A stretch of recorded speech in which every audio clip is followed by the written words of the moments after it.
ಆತ್ಮೀಯ ವೀಕ್ಷಕರೇ, ಯುವ ನಿಧಿ ಫಲಾನುಭವಿಗಳು ಬಹಳಷ್ಟು ವಿದ್ಯಾರ್ಥಿಗಳು ಕಮೆಂಟ್ ಕೂಡ ಮಾಡ್ತಾ ಇದ್ರಿ. ಇದೇ ತಿಂಗಳ 15ನೇ ತಾರೀಕಿಗೆ ಅಮೌಂಟ್ ಬರುತ್ತೆ ಅಂತ ಹೇಳಿ ಯುವ ನಿಧಿ ಪೋರ್ಟಲ್ ಕಡೆಯಿಂದ ಅಪ್ಡೇಟ್ ಬಂದಿತ್ತು. ಬಟ್ ಇನ್ನೂ ಬಂದಿಲ್ಲ, ಯಾವಾಗ ಬರುತ್ತೆ. ಬಟ್ ಇನ್ನೂ ಕೆಲವೊಂದಿಷ್ಟು ವಿದ್ಯಾರ್ಥಿಗಳು DBT ಸ್ಟೇಟಸ್ ಅನ್ನ ಚೆಕ್ ಮಾಡಿದಾಗ ಹೈಯರ್ ಸ್ಟಡೀಸ್ ಅಂತ ತೋರಿಸ್ತಾ ಇದೆ. ಇವ್ರು ಏನ್ ಮಾಡಬೇಕು, ಯುವ ನಿಧಿ ಅಮೌಂಟ್ ಏನಾದರೂ ಸ್ಟಾಪ್ ಆಯ್ತಾ, ಕಂಟಿನ್ಯೂ ಆಗುತ್ತಾ, ಇಲ್ಲ ಕೆಲವೊಂದಿಷ್ಟು ವಿದ್ಯಾರ್ಥಿಗಳಿಗೆ ಸ್ಟಾಪ್ ಆಗಿದೆ ಅಥವಾ ಕೆಲವೊಂದಿಷ್ಟು ವಿದ್ಯಾರ್ಥಿಗಳಿಗೆ ಕಂಟಿನ್ಯೂ ಆಗ್ತಾ ಇದೆ ಅಂತ ಕೂಡ ಕಮೆಂಟ್ ಮಾಡ್ತಾ ಇದ್ರೆ, ಇದಕ್ಕೆ ಈ ವಿಡಿಯೋದಲ್ಲಿ ಸ್ಪಷ್ಟವಾಗಿ ತಿಳಿಸ್ಕೊಟ್ಬಿಡ್ತೀನಿ. ಯುವ ನಿಧಿ ಫಲಾನುಭವಿಗಳಿಗೆ ಇದನ್ನ ಒಂದು ಬ್ಯಾಡ್ ನ್ಯೂಸ್ ಅಂತ ಹೇಳ್ಬೋದು. ಯಾಕಂದ್ರೆ ಅಲ್ಲಿರ್ತಕ್ಕಂಥ ಅಧಿಕಾರಿಗಳನ್ನ ಫೋನ್ ಮಾಡಿ ಕೇಳಿದಾಗ ಅವ್ರು ಹೇಳಿರುವಂತದ್ದೇನು ಅಂದ್ರೆ, ನಾವು ಹೇಳಿದ್ರು ಕೂಡ ಸರ್ಕಾರದ ಕಡೆಯಿಂದ, ಹಣಕಾಸು ಇಲಾಖೆಯ ಕಡೆಯಿಂದ ಹಣ ಬಿಡುಗಡೆ ಮಾಡ್ತಾ ಇಲ್ಲ. ಅಲ್ಲಿರ್ತಕ್ಕಂಥ ಅಧಿಕಾರಿಗಳ ಮಾತನ್ನ ಮೀರಿ ಕೂಡ ಸರ್ಕಾರ ನಡ್ಕೋತಾ ಇದೆ. ಯಾಕಂದ್ರೆ ಇಲ್ಲಿವರೆಗೂ ಸರಿಸುಮಾರು 4 ರಿಂದ 5 ತಿಂಗಳಾಯ್ತು. ಗೃಹಲಕ್ಷ್ಮಿ ಯೋಜನೆ ಹಣವಾಗಿರ್ಬೋದು, ಮತ್ತೆ ಯುವ ನಿಧಿ ಯೋಜನೆ ಹಣ ಆಗಿರ್ಬೋದು, ಮತ್ತೆ ಕೆಲವೊಂದಿಷ್ಟು SSP ಸ್ಕಾಲರ್ಶಿಪ್ ಹಣ ಕೂಡ ಪೆಂಡಿಂಗ್ ಇದೆ. ಕೇವಲ ಯುವ ನಿಧಿ ಹಣ ಅಷ್ಟೇ ಪೆಂಡಿಂಗ್ ಇಲ್ಲ, ಇವು ಎಲ್ಲದರ ಜೊತೆಗೆ ಗ್ಯಾರಂಟಿ ಸರ್ಕಾರದಿಂದ ಬಿಡುಗಡೆ ಆಗಿರತಕ್ಕಂಥ ಬಹಳಷ್ಟು ಯೋಜನೆಗಳ ಅಮೌಂಟ್ ಕೂಡ ಪೆಂಡಿಂಗ್ ಇದೆ. ಈ ಕಾರಣಕ್ಕಾಗಿ ಯುವ ನಿಧಿ ಹಣವನ್ನು ಕೂಡ ಪೆಂಡಿಂಗ್ ಇಟ್ಟಿದ್ದಾರೆ.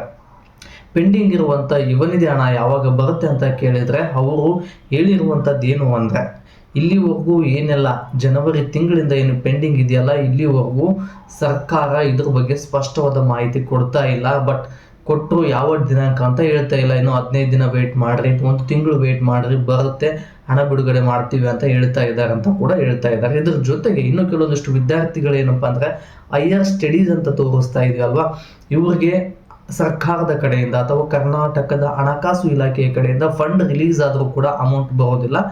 ಈ ಕೆಲಸವನ್ನ ನೀವು ಮಾಡಲಿಲ್ಲ ಅಂದ್ರೆ, ನಿಮ್ದೇನಾದ್ರೂ ರಿಜೆಕ್ಟೆಡ್, ಅಪ್ರೂವಲ್ ಪೆಂಡಿಂಗ್ ಅಥವಾ ವೆರಿಫಿಕೇಶನ್ ಪೆಂಡಿಂಗ್ ಅಂತ ಏನಿತ್ತು, ಅದರ ಜೊತೆಗೆ ಹೈಯರ್ ಸ್ಟಡೀಸ್ ಅಂತ ಏನಾದರೂ DBT ಸ್ಟೇಟಸ್ ಅಲ್ಲಿ ತೋರಿಸ್ತಾ ಇತ್ತು ಅಂದ್ರೆ, ನಿಮ್ಮ ಜಿಲ್ಲೆಗೆ, ಪ್ರತಿಯೊಂದು ಜಿಲ್ಲೆಯಲ್ಲೂ ಯುವ ನಿಧಿ ಆಫೀಸ್ ಇರುತ್ತೆ, ಅಲ್ಲಿ ಹೋಗಿ ಡಾಕ್ಯುಮೆಂಟ್ ವೆರಿಫಿಕೇಶನ್ ಪೆಂಡಿಂಗ್ ಇತ್ತು ಅಂದ್ರೆ ಡಾಕ್ಯುಮೆಂಟ್ ವೆರಿಫಿಕೇಶನ್ ಅನ್ನ ಕ್ಲಿಯರ್ ಮಾಡ್ಕೊಳ್ಳಿ.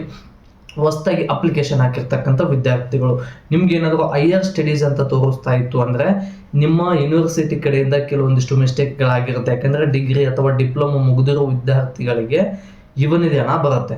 ಇವರು ಎಜುಕೇಶನ್ ಅನ್ನ ಕಂಟಿನ್ಯೂ ಆಗಿ ಮಾಡ್ತಾ ಇದ್ದಾರೆ, ಹೈಯರ್ ಸ್ಟಡಿ ಮಾಡ್ತಾ ಇದ್ದಾರೆ ಅಂತೇಳಿ ಯೂನಿವರ್ಸಿಟಿ ಕಡೆಯಿಂದ ಅಪ್ಡೇಟ್ ಕೊಟ್ಟಿರ್ತಾರೆ. ಈ ಕಾರಣಕ್ಕಾಗಿ ರಿಜೆಕ್ಟೆಡ್ ಬೈ ಹೈಯರ್ ಸ್ಟಡೀಸ್ ಅಂತ ತೋರಿಸ್ತಾ ಇರುತ್ತೆ.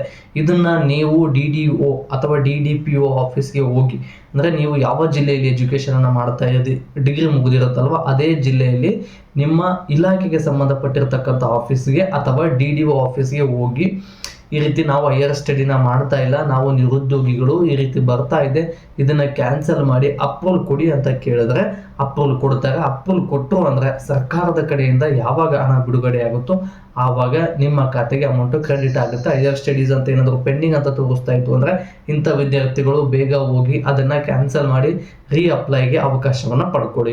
ಕೆಲವೊಂದಿಷ್ಟು ವಿದ್ಯಾರ್ಥಿಗಳು ಡಾಕ್ಯುಮೆಂಟ್ ವೆರಿಫಿಕೇಶನ್ ಏನಾದರೂ ಕಂಪ್ಲೀಟ್ ಆಗಿಲ್ಲ ಅಂದ್ರೆ, ಅಪ್ಲಿಕೇಶನ್ ಹಾಕ್ಬೇಕಾದ್ರೆ ಯಾವೆಲ್ಲ ಡಾಕ್ಯುಮೆಂಟ್ಸ್ ಗಳನ್ನ ಕೊಟ್ಟಿರ್ತೀರಲ್ವಾ, ಈ ಎಲ್ಲಾ ಡಾಕ್ಯುಮೆಂಟ್ಸ್ ಗಳನ್ನ ಒಂದ್ಸಲ ತಗೊಂಡೋಗಿ DDPO ಆಫೀಸರ್ ಹತ್ರ ವೆರಿಫಿಕೇಶನ್ ಕಂಪ್ಲೀಟ್ ಮಾಡಿಸ್ಕೊಳ್ಳಿ.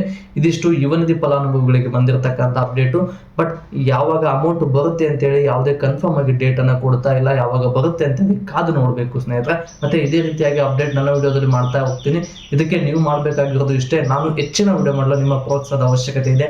ಈ ಪ್ರೋತ್ಸಾಹನ ವಿಡಿಯೋಗೆ ಲೈಕ್, ಶೇರ್, ಕಮೆಂಟ್, ಸಬ್ಸ್ಕ್ರೈಬ್ ಮಾಡ್ಕೊಳ್ಳೋದ್ರ ಮೂಲಕ ಸಪೋರ್ಟ್ ಮಾಡಿ ಅಂತ ಹೇಳ್ತಾ ಮತ್ತೆ ಮುಂದಿನ ವಿಡಿಯೋದಲ್ಲಿ ಸಿಗೋಣ. ಧನ್ಯವಾದಗಳು.